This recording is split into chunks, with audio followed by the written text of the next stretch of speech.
What Japan really wanted. Japan's position inside the Axis only makes sense once we set aside Germany's racial theories and look at what Tokyo actually needed. In the late 1930s, Japanese leaders were far less concerned with ideology than with the material question of how to feed their empire and sustain their military. Their population was large, their army and navy powerful, but their islands lacked the basic resources to keep the war machine running. Oil, iron, and rubber all had to be imported. For years, the largest supplier had been the United States, making Tokyo deeply vulnerable if Washington ever decided to cut trade. Every new battlefront widened that vulnerability, forcing policymakers to face the reality that their national ambitions depended on supplies they did not control. Nowhere was this problem clearer than in the war with China. What Japanese leaders had hoped might be a quick victory became a years-long conflict that consumed staggering amounts of ammunition, fuel, and steel. Military reports warned that with each passing month of fighting, Japan's reliance on foreign shipments increased. At first, those shipments continued to arrive. Even with American disapproval of Japanese aggression, goods kept crossing the Pacific. But Tokyo could see the mood shifting. Members of the U.S. government began calling for restrictions, and oil was the most alarming target. Japanese naval staff estimated that if a full embargo were imposed, the country would have only about 6 months' worth of usable reserves left. That number, grounded in their own planning documents, gave urgency to every decision that followed. Securing independence from Western-controlled resources was no longer an option to be pursued at leisure. It was an immediate survival concern. Against that backdrop, the Tripartite Pact looks less like a meeting of ideological allies and more like an attempt to buy time.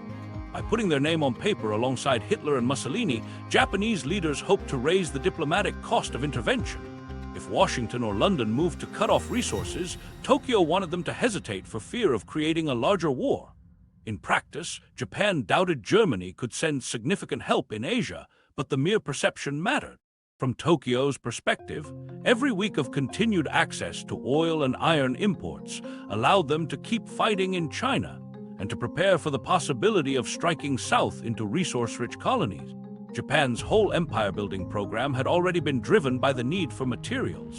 The 1931 conquest of Manchuria was framed as liberation, but functioned as a resource colony, with iron ore, coal, and food channeled into the home islands. The 1937 invasion of China expanded that reach even further.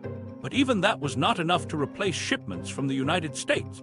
Military planners knew that only Southeast Asia held deposits and plantations on the scale required to achieve security. Dutch-controlled oil fields in the East Indies, British rubber in Malaya, and tin and bauxite spread across the region represented exactly what Japan lacked. Capturing them would mean an industrial base free from Western trade. Here, the logic of the alliance becomes clearer. Germany's signature was not expected to bring troops to the Pacific. Instead, it was useful as a cloud of uncertainty. If Japan moved to seize Southeast Asia, any Western intervention might now be seen as risking a two-front confrontation in Europe and in Asia against supposedly united powers. For Tokyo, that illusion was worth the ink on the document. It promised time to secure a southern strategy without immediate retaliation. The focus on oil cannot be overstated. By mid-1941, after occupying French Indochina, Japan finally faced the embargo its leaders had long dreaded. Imports of oil and other critical goods from the United States, Britain, and the Netherlands ground to a halt. The 6-month estimate of reserves moved from theory to alarming reality. At that point, the gamble of empire became unavoidable. Either retreat from expansion in Asia or push south aggressively and seize control of the resources directly. Everything traced back to that countdown. The Tripartite Pact had not deterred embargoes, but at the time of signature in 1940, Tokyo believed it might create enough hesitation to make a decisive move possible. What Japan wanted then was not ideological victory or racial solidarity, but resource security. Every choice, whether fighting in China, annexing Manchuria, signing pacts with Germany, or planning strikes into Southeast Asia, was shaped by that blunt requirement.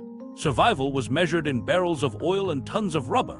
Aligning with Germany was a tactic, not a conviction. It was meant to give an impression of strength, while Tokyo positioned itself to meet its most fundamental need. This framing helps the contradiction fall into place. Japan could stand beside Hitler formally, ignore his demands in practice, and pursue its own agenda without apology. When we look closely, the partnership is revealed as one of parallel needs rather than shared visions. Japan needed cover to seize resources. Germany needed the appearance of global reach. Both claimed alliance, but both meant something very different by it. And that brings us to Germany's side of the story. While Tokyo viewed the pact as a shield for empire building in Asia, Berlin had its own set of expectations, ones that carried their own contradictions. To understand why Hitler valued Japan across half the globe, we need to step into his perspective and ask what Germany thought it was gaining from this distant partner. Germany's wish list, from Berlin's perspective, bringing Japan into the fold came with a clear set of expectations. Hitler and his advisors did not look eastward because they admired Japanese racial policies or cultural traditions. They looked for leverage that might stretch the war in Germany's favor. The Nazi leadership saw Tokyo less as a comrade in belief and more as a tool that could unsettle the balance of global power. Germany's wish list was ambitious. Weaken Britain, make the United States hesitate, and, if possible, strike the Soviet Union from two directions at once. The first item centered on Britain. By 1940, London was straining to defend its empire across Europe, Africa, and the Atlantic. Germany's strategy required keeping Britain under pressure until it collapsed or accepted terms. Here, Japan seemed like a natural partner, an aggressive military state on the other side of the globe with the ability to hit British possessions in Asia and the Pacific. If Tokyo tore into those colonies, the argument went, British resources would be drawn overseas, leaving the home islands vulnerable to Germany's grip. In German war planning, Japan didn't need to coordinate directly. It simply had to cause complications in areas far removed from Europe. For Berlin, just the prospect of Britain fighting in Asia reduced the likelihood of Britain resisting effectively in Europe. The second concern involved the United States.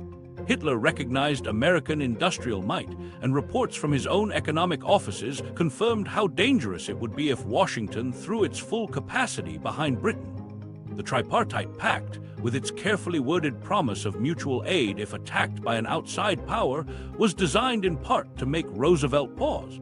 If the United States considered joining the war in Europe, the presence of Japan at America's western doorstep was intended to force hesitation. German leaders hoped that the U.S. would calculate that intervention came with too many risks in Asia.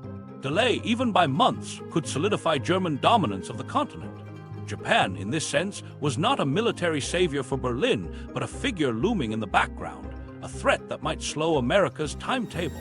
The third and most ambitious hope was aimed squarely at the Soviet Union. Long before Operation Barbarossa was launched in June 1941, German military thinkers dreamed of an assault that came from both west and east. If Japan attacked across Siberia, Stalin's armies would be split. Without the ability to mass forces against Germany, the Soviet state might collapse in months instead of years.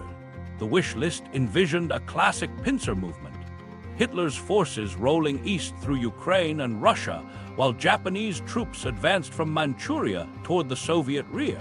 That scenario never materialized, for reasons grounded in Japan's own recent history. In 1939, at Khalkhin Gol, also known as the Nammonhan Incident, Japanese forces clashed with the Red Army on the Mongolian border and were overwhelmed by General Zhukov's counterattack. The losses were heavy and humiliating, leaving Tokyo deeply wary of provoking the Soviets again.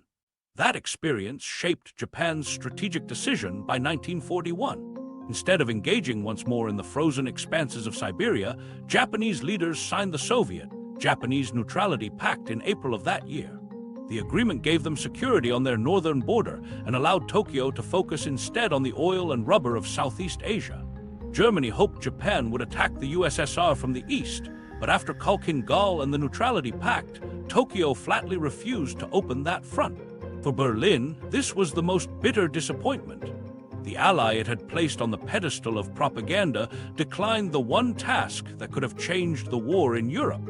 Without Japan's involvement against the Soviet Union, Germany's expectations fell short. The invasion of Russia began with only German and Axis European forces, leaving the Wehrmacht to confront the full weight of Soviet manpower and geography alone. The quick victory Hitler fantasized about never happened. While Berlin struggled in the fields around Moscow, Japan stayed focused southward, preparing to seize resources from the British, Dutch, and later the American. What looked on paper like a coherent grand strategy fractured into two entirely separate wars. In propaganda, however, the alliance still served its purpose. Newspapers in Germany printed triumphant accounts of Japanese campaigns in Malaya and the Philippines, presenting them as proof that the Axis bloc was winning on multiple fronts. Radio broadcasts praised every Japanese success as if it were another blow against Britain and America in Europe, even when the theaters were disconnected. For ordinary citizens, the perception of a global coalition gave reassurance. Germany was not standing alone. It was supposedly one piece of a powerful whole. The morale boost carried political value, even when the military reality failed to support it. Hitler and his generals also used the pact to posture against outside enemies. The text suggested that any state attacking one Axis member risked fighting all three. That ambiguity suited Berlin. It gave Hitler a way to threaten opponents indirectly. Any challenge might ignite a broader war. This was less a practical pledge than a psychological device, meant to make statesmen in Washington or London think twice. In authoritarian regimes, where appearances mattered as much as capability, simply projecting the image of global reach provided short-term advantage. Still, the contrast between Germany's hopes and the actual outcomes was stark. Britain did suffer blows in Asia, but those operations stemmed from Japan's hunt for oil, rubber, and territory, not from loyalty to Berlin. The United States did join the war, but Pearl Harbor accelerated rather than delayed its involvement. And the Soviet Union, far from battling a two-front war, turned all its strength on Germany and ground the Wehrmacht down. In the ultimate test of war aims, Germany's wish list remained just that. A list, mostly unrealized, held together only by the veneer of propaganda. In the final analysis, what Berlin gained was marginal. The alliance offered spectacles of Japanese victories, slogans of global unity, and the temporary humiliation of European colonial powers. But it never delivered the decisive changes Hitler wanted. Japan fought for its own reasons, and Germany had to accept the gaps because maintaining the image of a worldwide coalition seemed better than admitting weakness. The contradiction was tolerated not out of ideological harmony, but from a pragmatic need to appear unstoppable. Yet beneath the surface of those maps and speeches lay a much different truth. The Axis was not a single, coordinated machine executing a unified strategy. It was a pair of powers pursuing parallel agendas, often without informing the other. This gap between appearance and action would only grow clearer as the war went on. The myth of coordination. The Axis alliance often gets remembered as if it were a disciplined war machine, its members glued together by shared strategy and joint planning. Propaganda, films, and even some later histories have painted the picture of Germany and Japan acting like synchronized partners, coordinating moves across continents as though working from a joint playbook. The reality was far less polished.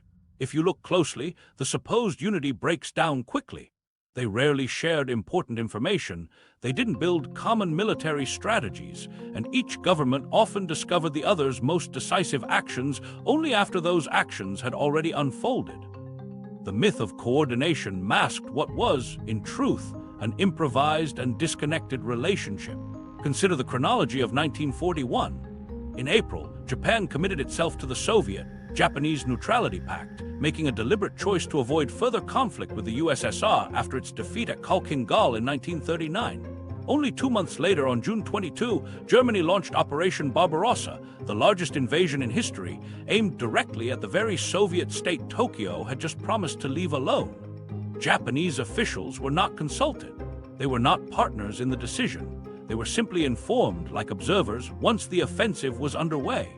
German leaders imagined a two-pronged assault on the Soviets, but Japan had already opted out, preferring to conserve its strength for moves toward Southeast Asia. Soviet intelligence, through agents such as Richard Sorge, even confirmed that Japan had no plans to attack the USSR. This knowledge allowed Stalin to redeploy divisions from the Far East to defend Moscow, a shift with decisive consequences. One ally's refusal to coordinate became the other's strategic vulnerability. The same pattern appeared later that year, but in reverse. On December 7, 1941, Japan launched its surprise attack on Pearl Harbor.